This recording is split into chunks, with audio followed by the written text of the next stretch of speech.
Coba bayangin, dalam sehari berapa kali kamu ngeluh? Macet ngeluh, kerjaan numpuk ngeluh, salah pesan kopi ngeluh juga. Apa jadinya kalau kita terus begini? Wajar gak sih ngeluh tiap ada masalah? Sekarang pause sebentar, tarik nafas, dengerin suara di kepala yang otomatis nyari salah. Apa jadinya kalau tombol itu kita ganti, bukan ke keluh tapi ke sadar, ke solusi.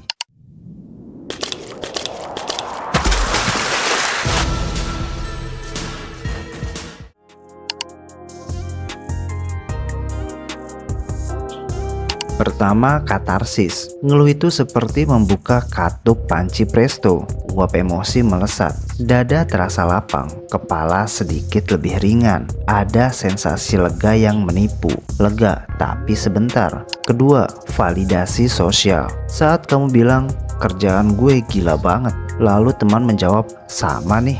Seketika muncul rasa diakui, dipahami, dan tidak sendirian. Kita merasa punya kubu, seolah beban terbagi dua. Masalahnya, ketika ritual kecil ini diulang terus, otak belajar cari jalur tercepat menuju rasa lega, keluhan. Ia berubah jadi kebiasaan, kebiasaan refleks. Begitu ada gesekan kecil, misalnya kayak email telat dibalas, motor diserempet, hujan turun mendadak, lidah lebih cepat bergerak daripada pikiran.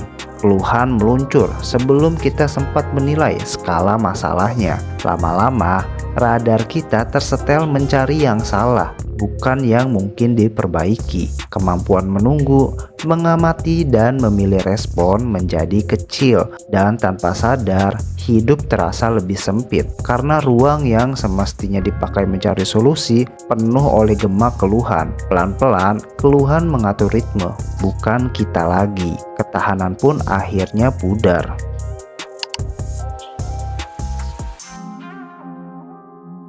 Setiap kali kamu ngeluh, sebenarnya otakmu sedang dilatih untuk terus fokus pada sisi negatif. Bayangkan seperti membuat jalan setapak di hutan, semakin sering dilewati, semakin jelas jalurnya. Begitu juga dengan keluhan, semakin sering diulang, semakin kuat pola pikir negatif itu terbentuk. Akibatnya, kamu jadi ahli menemukan masalah, tapi makin sulit melihat hal-hal positif yang ada di sekitarmu. Energi mental pun terkuras, perlahan membentuk victim mentality. Pola pikir, kok hidup nggak adil sih?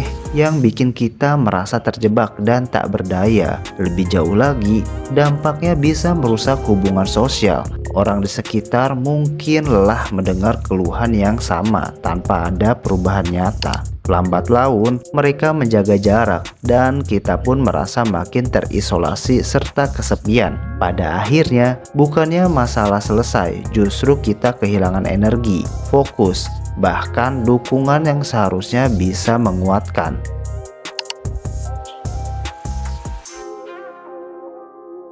Kita ini manusia, bukan robot. Jadi wajar banget kalau sesekali ngeluh. Tapi tahu nggak kalau ada perbedaan besar antara keluhan yang destruktif sama keluhan yang konstruktif. Yang destruktif itu cuma buang emosi, akhirnya mentok di drama tanpa arah. Tapi kalau konstruktif ada tujuannya, ada arah solusinya. Misalnya komplain pelayanan di restoran, tapi dengan jelas dan sopan.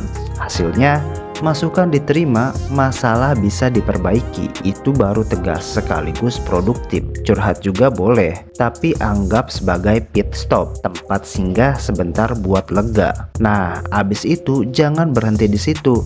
Lanjutkan dengan mikir, oke, langkah kecil apa yang bisa gue lakuin sekarang? Kalau caranya gini, ngeluh bukan lagi jebakan, tapi justru jadi pintu buat perubahan yang nyata.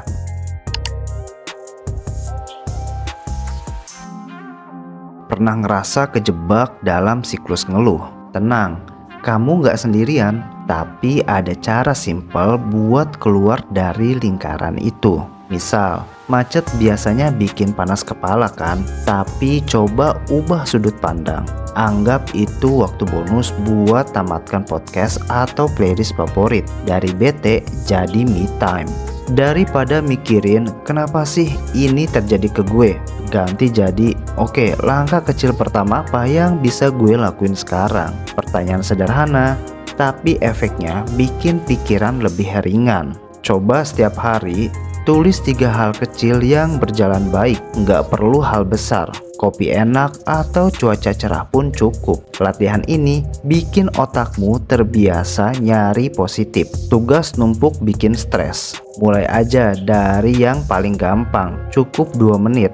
Aksi kecil ini bisa mutus siklus ngeluh dan bikin kamu merasa kembali pegang kendali. Ingat, ngeluh itu manusiawi, tapi jangan sampai jadi gaya hidup. Dengan 4 langkah tadi, reframing, ubah sudut pandang, fokus ke solusi, gratitude harian atau latihan bersyukur, dan aksi 2 menit, kamu bisa ganti energi negatif jadi dorongan positif.